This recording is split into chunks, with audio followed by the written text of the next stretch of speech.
Alors, est-il possible de concilier une religion avec les rencontres amoureuses telles qu'elles se pratiquent aujourd'hui, notamment, vous savez, à l'ère des applications de rencontres? C'est la question du jour. Et cette question, j'ai été souvent amené à me pencher dessus. Pourquoi? Parce qu'une partie non négligeable de mes élèves, de mes clients, sont religieux juifs, chrétiens, musulmans, et donc ça arrive régulièrement qu'on me demande, Quentin, comment je fais pour conjuguer la séduction, et donc l'expression de mon désir, et les valeurs conservatrices liées à ma religion. Alors, je fais tout de suite un petit disclaimer. Si vous regardez cette vidéo et que vous êtes croyant mais pas du tout pratiquant. Si vous regardez cette vidéo et que vous êtes croyant mais juste on va dire culturellement parce que vous avez été élevé dans une famille croyante, cette vidéo n'est pas faite pour vous. Si vous êtes croyant, mais on va dire que vous vous en fichez un petit peu de savoir de quelle confession sera votre petite amie, ou même qu'elle soit athée, c'est pas très important pour vous parce que vous dites voilà, si elle croit en quelque chose, c'est un plus mais c'est pas obligatoire. Moi, ces croyances, je peux faire abstraction, tant qu'elle respecte ma foi, tant qu'elle me laisse vivre ma religion de mon côté, moi ça me va, alors cette vidéo n'est pas faite pour vous. Ici, je m'adresse vraiment aux hommes pour qui la foi pèse lourd dans le choix d'une partenaire. Je m'adresse aux hommes pour qui la religion est un critère essentiel, ce qui signifie que ce serait rédhibitoire si une femme n'est pas religieuse. Et idéalement de la même religion. Je précise parce que j'ai rencontré des personnes très croyantes et j'en ai coaché qui ne voyaient pas forcément de problème à dater une femme d'une autre religion du moment qu'elle était croyante elle aussi. Après tout, on sait que les religions se ressemblent beaucoup et pour certains, ce qui compte finalement, il faut le respecter, c'est plutôt le fait de croire en quelque chose même si ce n'est pas forcément le même Dieu. Je referme la parenthèse. Ceci étant dit, le tout premier conseil quand même que je donne généralement à mes élèves, c'est de chercher, dans l'idéal, en priorité au sein de leur communauté. Oui, c'est logique, par l'intermédiaire des lieux de culte, par l'intermédiaire des amis, de la famille, pourquoi pas des applications de rencontres aussi qui sont dédiées aux religieux, ça se développe de plus en plus. Si la religion prend, j'ai envie de dire, une place à ce point importante dans votre vie, et si vraiment vous êtes posé sur la question, que vous vous dites, moi je ne peux pas vivre avec une femme qui ne partage pas mes croyances, ou mes valeurs religieuses, ne prenez pas ce risque, écoutez bien, de sortir avec une femme athée en espérant la convaincre par la suite. Et qu'on se comprenne bien. Ça peut marcher, hein. C'est pas impossible. C'est pas impossible. Et vous pourrez sûrement me trouver des exemples de réussite. Je suis sûr que vous en avez autour de vous. Oui, cette personne que vous allez rencontrer peut montrer une vraie ouverture d'esprit durant la phase de rencontre, une curiosité par rapport à votre foi, mais attention, parce que là, vous faites un pari sur l'avenir. Vous ne maximisez pas vos chances de trouver la femme religieuse dont vous rêvez comme ça. Oui, elle pourra peut-être effectivement changer d'avis, oui, elle pourra peut-être se convertir à votre religion et la vivre peut-être aussi, même comme vous l'entendez, peut-être, mais quand? Je veux dire, au bout de combien de mois? Au bout de combien d'années? Au bout de combien de discussions, d'efforts de votre part, voire de conflits? Et je sais ce que vous vous dites. Vous vous dites que si l'amour est au rendez-vous, alors ça facilitera les choses. Mais comment vous en êtes sûr de ça?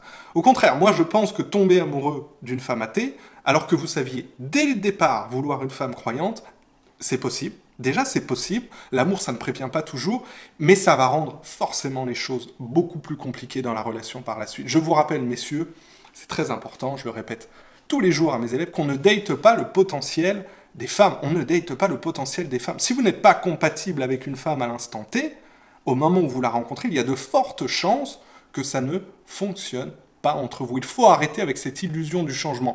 Vous savez, de croire que l'amour peut tout transformer, que si une femme vous aime vraiment, finalement, elle va faire des efforts pour correspondre finalement à cette femme que vous voulez qu'elle soit, pour devenir la femme que vous voulez qu'elle soit. Non. Ça ne marche pas comme ça. Si vos valeurs ne s'alignent pas, s'il y a trop d'écart, des différences fondamentales sur des sujets d'ailleurs aussi importants que la religion, parce que ça touche vraiment aux valeurs, désolé de vous le dire, messieurs, mais il faut faire d'autres rencontres, il faut continuer à dater, même si en dehors de ça, vous avez eu l'impression que c'est la femme parfaite, il faut continuer à dater. Oui, c'est le jeu. Si vous êtes sélectif, plus vous avez des critères d'entrée de jeu, des principes bien réfléchis sur lesquels vous ne voulez pas transiger, vous ferez peut-être moins de rencontres en quantité, mais vous ferez plus de rencontres de qualité, plus susceptibles d'aboutir sur la relation que vous recherchez. Et croyez-moi que cette stratégie, elle est gagnante. C'est celle-ci qui est gagnante. D'accord? Pas de dater un peu n'importe qui et d'essayer de convaincre ou de modeler les femmes à votre image ensuite et en fonction de vos valeurs. Donc ne faites pas cette erreur classique de revoir vos critères à la baisse pour essayer de toucher un maximum de femmes. Ça ne marche pas. Ceci étant dit, N'oublions pas quand même que nous vivons en France, dans un pays où la religiosité aurait tendance à baisser un petit peu, notamment au fil des générations. Ça veut dire quoi? Ça veut dire que, encore une fois, généralement, les enfants sont moins pratiquants que les parents. Encore une fois, c'est une généralité que je fais, d'accord? Parfois c'est l'inverse, mais il faut quand même en tenir compte de cette tendance. Notamment pour ceux, là je fais un focus sur un cas très particulier, notamment pour ceux qui veulent rester chastes jusqu'au mariage. J'ai eu le cas plein de fois de clients qui me disent « Quentin, moi je suis vierge et je veux le rester jusqu'au mariage. » Ok?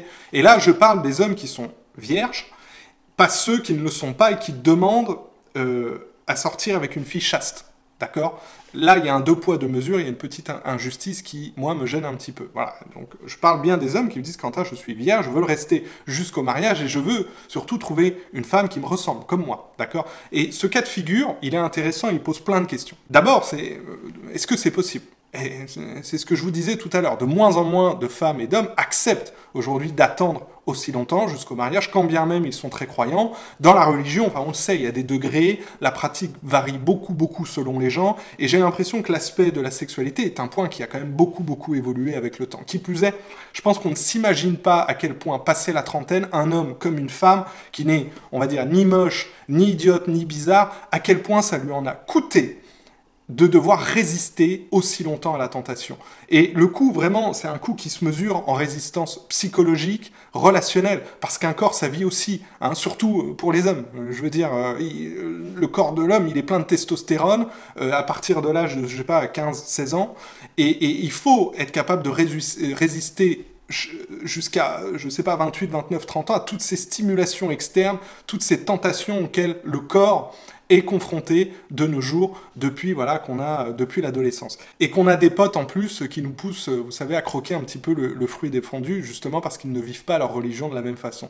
Qui plus est, si rester chaste, vous savez, se fait au prix d'une addiction au porno parce qu'on n'a pas réussi à tenir 100 au fil des années, bah c'est pas terrible non plus. Voilà. Mais il y a sûrement des exceptions, ok? Et si dans la relation, vous ne pouvez pas de toute façon, vous le savez, vous empêcher de reprocher à votre petit ami son passé sulfureux parce que vous l'avez accepté comme ça, elle a eu des partenaires avant vous, et qu'à la moindre dispute, vous lui reprochez d'avoir eu d'autres partenaires, beaucoup de partenaires, dans un sens, ça signifie voilà, que c'est vraiment un critère important à vos yeux et ça se respecte. D'accord? Ensuite, voilà, à mon avis, il faut bien faire la différence quand même entre un homme chaste et un homme qui n'a pas eu l'occasion de faire l'amour avec une seule femme. D'accord? Un homme qui n'a jamais eu l'occasion de conclure par manque d'éducation sentimentale, par manque de confiance en soi, parce qu'il est simplement pas très doué avec les femmes.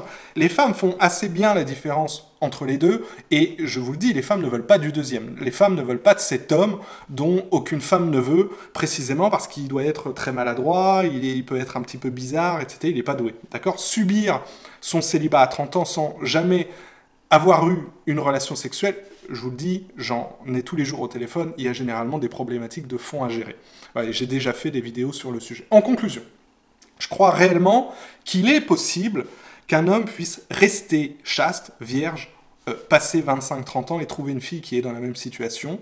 Je ne dis pas le contraire. Le truc, c'est que tous ceux que je rencontre généralement qui nous sollicitent le sont parce qu'ils sont bloqués dans leur vie sentimentale et non pas parce qu'ils suivent des principes religieux, c'est parce qu'ils ne plaisent pas aux femmes qui leur plaisent, d'accord? Du coup, on en vient à se raccrocher à des valeurs religieuses d'une certaine façon pour justifier un célibat endurci. Mais en soi, voilà, il n'y a aucun mal à avoir des standards, il n'y a aucun mal à avoir des exigences. J'incite toujours mes élèves, mes clients d'abord, d'ailleurs, à en avoir davantage, de ne pas se sentir coupable d'augmenter, d'avoir des critères, si vous voulez, à partir du moment où c'est le reflet de ce que vous apportez sur la table. Mais à un moment donné, il faut aussi, malheureusement, messieurs, accepter la dure réalité. Par exemple, si vous vivez en Chine et que vous me dites « moi je veux trouver une blonde d'1m80 aux yeux bleus », ça risque d'être compliqué. C'est un peu pareil pour la chasteté, d'accord? Trouver une fille religieuse, c'est carrément jouable. Trouver une fille religieuse qui pratique la religion exactement comme vous, ok, mais c'est un petit peu plus dur. Trouver une fille religieuse encore chaste, passé 30 ans, c'est pas impossible, mais ça va devenir le parcours du combattant. Parce que derrière, n'oubliez pas que si vous la trouvez, cette perle rare, il faut pondérer avec le fait que elle doit être compatible avec vous sur le reste, d'accord, hein, qu'elle vous plaise physiquement, intellectuellement, au niveau du caractère, il y a d'autres critères à prendre en compte et il ne faut pas s'asseoir dessus, il ne faut pas s'asseoir dessus. Sinon, voilà, on voit tout à travers le prisme de la sexualité et on tombe dans le mariage de raison, c'est-à-dire qu'on vous présente une femme et il faut l'épouser, ok, simplement parce qu'elle est chaste comme vous, etc. D'accord? Donc à un moment donné, comprenez qu'il faut peut-être mettre de la flexibilité, voyez en fonction de qui vous êtes, où il faut mettre cette ligne morale, d'accord? Il faut peut-être faire bouger un petit peu les choses.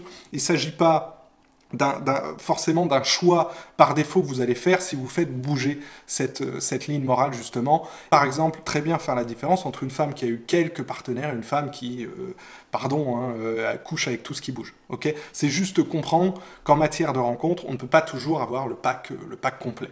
Ok, voilà. Donc le but de cette vidéo, attention, n'était pas de vous dire quoi faire, d'accord, de vous donner une leçon, mais plus de vous apporter des pistes de réflexion pour vraiment faire les choses en conscience, de faire vos rencontres en conscience pour trouver l'amour, le vrai, plutôt que prévu.